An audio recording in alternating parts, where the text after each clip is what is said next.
அஸ்ஸலாமு அலைக்கும். இன்னைக்கு ராபியா குக்கிங்கில என்ன செய்ய போகிறோம் அப்படின்னு பார்த்தீங்கன்னா, ஆ, ஒரு முட்டை மசாலா தாங்க செய்ய போகிறேன். அது எப்படி செய்கிறது அப்படி சொல்லிட்டு பார்க்கலாம்.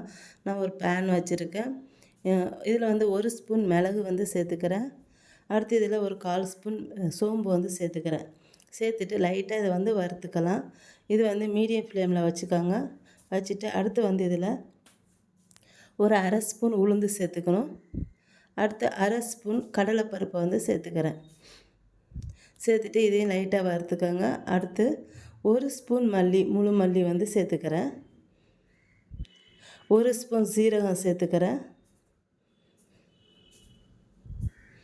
சேர்த்துட்டு வறுத்துக்கோங்க. இதை மீடியம் ஃப்ளேமில் வச்சு வறுத்துக்கோங்க.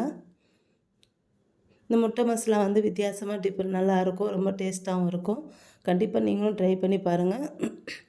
அடுத்து இதில் ஒரு 6 காஞ்ச மிளகாய் வந்து நான் சேர்த்துக்கிறேன். சேர்த்துட்டு இதையும் வறுத்துக்கணும். அடுத்து வந்து இது வறுத்துட்டே இருக்கும்போது இதில் ஒரு 6 பல் பூண்டு வந்து சேர்த்துக்கிறேன். பூண்டை உரிச்சிட்டு சேர்த்துக்கோங்க. அடுத்து கொஞ்சமாக கருவேப்பிலை சேர்த்துக்கிறேன். இப்போ இது எல்லாத்தையும் நல்லா வறுத்துட்டு இதை வந்து பொடி பண்ணி எடுத்து வச்சுக்கணும்.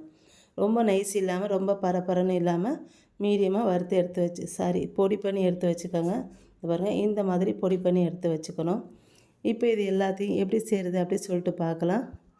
நான் ஒரு பேன் வச்சுருக்கேன். இதில் வந்து எண்ணெய் கொஞ்சம் ஊற்றிட்டு நான் வந்து ஒரு 4 முட்டை வேக வச்சுருக்கேன். இந்த முட்டையை வந்து இந்த எண்ணெயில் வந்து சேர்த்துக்கலாம். சேர்த்துட்டு இதில் வந்து நம்ம பொடி பண்ணி வச்சுருக்கோம் பார்த்திங்களா, அதுலேருந்து ஒரு 1/2 ஸ்பூன் மசாலா எடுத்து இதில் வந்து சேர்த்துக்கலாம். சேர்த்துட்டு இது எண்ணெயில் பரட்டி வறுத்து எடுத்துட்டு இதை எடுத்து வச்சுக்கணும். இதை வந்து கொஞ்சமாக உப்பும் சேர்த்துக்கோங்க.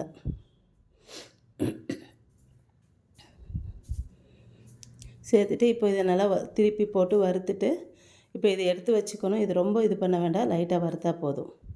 இப்போ இதை எடுத்துடலாம். இப்போ இதே எண்ணெயில் கொஞ்சம் கடுகு சேர்த்துக்கோங்க.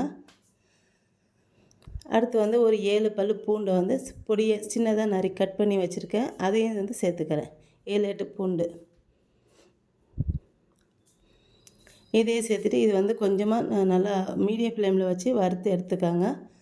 வறுத்துட்டு இதில் வந்து நான் வந்து என்ன சேர்க்க போகிறேன்னா, வெங்காயம், தக்காளி 3 வெங்காயம், மீடியம் சைஸ் வெங்காயம் 3 வெங்காயம், அதாவது பல்லாரி வெங்காயம். அடுத்து 4 தக்காளி, பெரிய தக்காளியாக 4 தக்காளி, ரெண்டையும் சேர்த்து நல்லா அரைச்சிட்டு இதில் வந்து சேர்த்துக்கிறேன். அடுத்து இதில் வந்து ஒரு 10 சின்ன வெங்காயம் வந்து சேர்த்துக்கிறேன் நான்.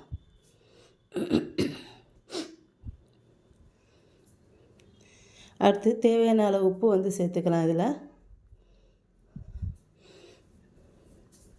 இது நல்லா பச்சை வாசனை போக உப்பு சேர்த்துட்டு நல்லா பச்சை வாசனை போக நல்லா வதங்கணும். இது வந்து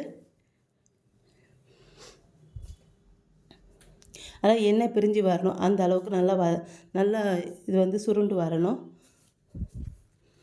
இதில் மசாலா எதுவுமே நான் சேர்க்க போகிறது இல்லைங்க. வெறும் மிளகாத்தூளும் மஞ்சத்தூளும் நம்ம பொடி பண்ணி வச்சுருக்க மசாலா அது மட்டும்தான்.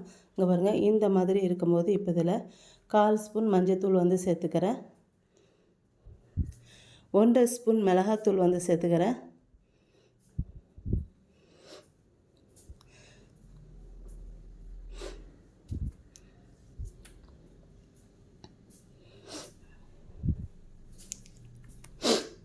இப்போ நம்ம பொடி பண்ணி வச்சுருக்கோம்ல, அந்த மசாலா வந்து சேர்த்துக்கிறேன் நான். வேறு எந்த மசாலா சேர்க்காதீங்க. இந்த மசாலா நல்லா வித்தியாசமாக நல்லாயிருக்கும் குழம்பு வந்து. அதுக்காண்டி இந்த மசாலா சேர்த்துக்கோங்க. இப்போ இந்த குழம்பு மசாலா இதில் வந்து கொஞ்சம் மல்லி இலை வந்து சேர்த்துக்கிறேன். அதுக்கப்புறம் இப்போ இதில் முட்டையை வந்து சேர்த்துக்கலாம். நம்ம கொஞ்சமாக புளி தண்ணி புளி வந்து ரொம்ப ஊற்றக்கூடாது, ஏன்னா இது வந்து புளிக்குழம்பு மாதிரி ஆகிடும். அதனால் ஒரு 2-3 ஸ்பூன் புளி தண்ணி வந்து ஊற்றிக்கோங்க. அவ்வளோதான் போதும். அதுக்கு மேலே ஊற்றினா அது வந்து இந்த தக்காளி சம்பல் புளிக்குழம்பு மாதிரி ஆகிடும். அதனால் புளி ரொம்ப சேர்க்க வேண்டாம். இப்போ முட்டையை வந்து நான் வந்து சேர்த்துக்கிறேன்.